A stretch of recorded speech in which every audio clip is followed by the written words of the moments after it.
Mambo number 5. Collection goals.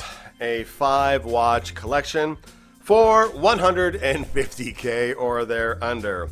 Alright, a boy can dream, but this is some pretty California dreaming, admittedly.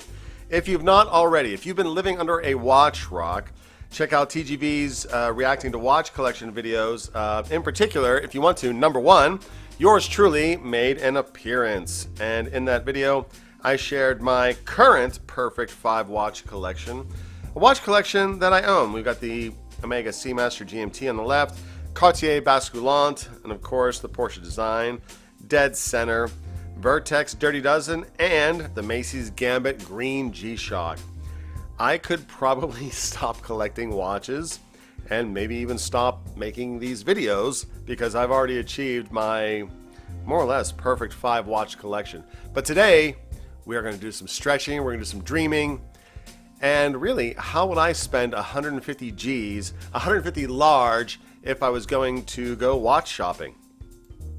Going to dive deep first.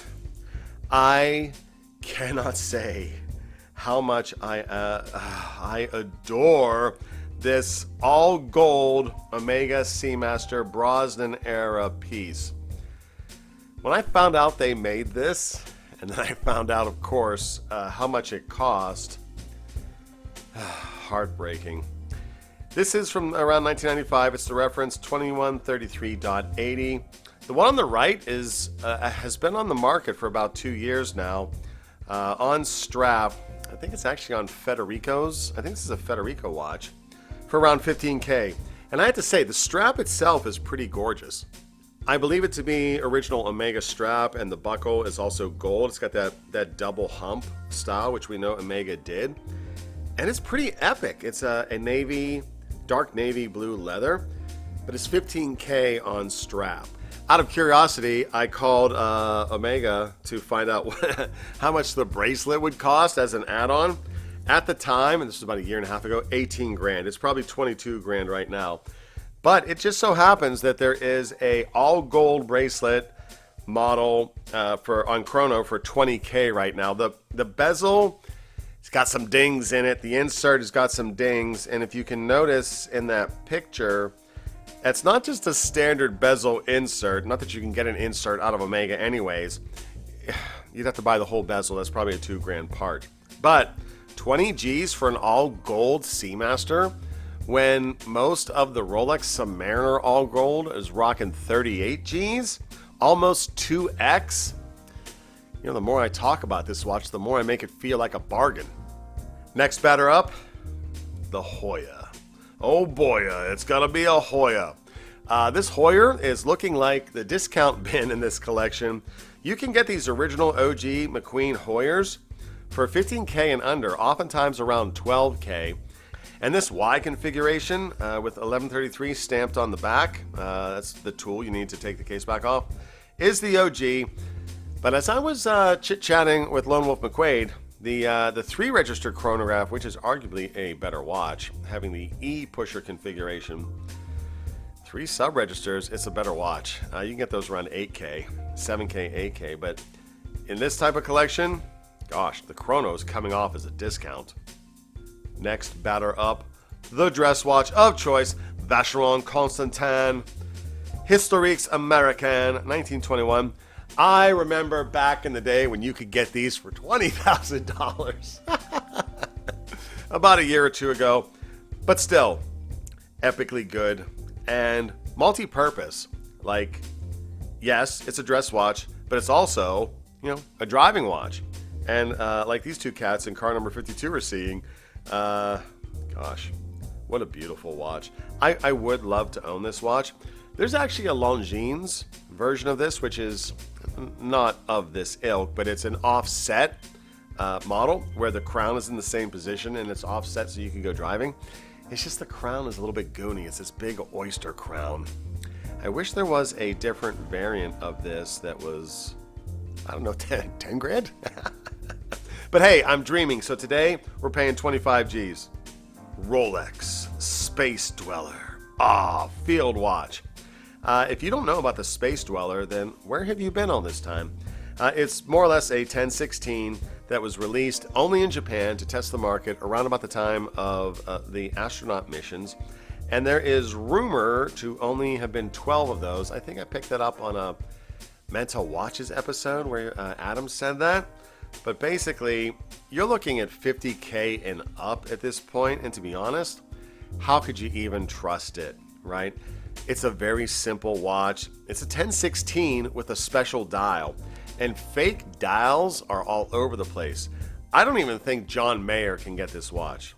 Or actually, maybe John Mayer has one of these watches. I don't know. It's been forever and a day since I've watched his Hodinkee episodes. But I'll tell you one thing. John Mayer definitely wants this watch, even if he doesn't have it. And you know what? Your boy D does too.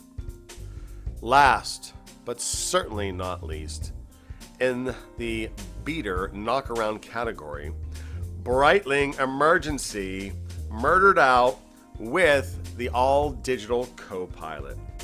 I love the idea of the Copilot. These watches are humongous. These watches are as big as the mountain in the background.